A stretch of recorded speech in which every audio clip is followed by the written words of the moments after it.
In this tutorial, I will show you how to make text appear one by one in Canva. First, open Canva and log into your account.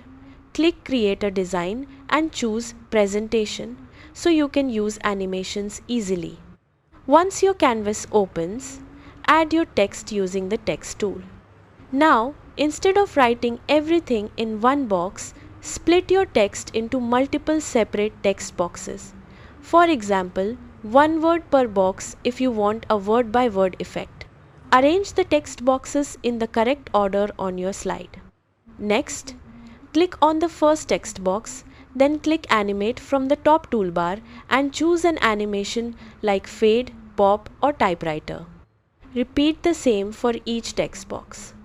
To create the one-by-one effect, slightly adjust the timing or order of each text box so they appear in sequence. You can preview your animation to see how the text appears step by step. If needed, adjust the speed or change animation styles to make it smoother.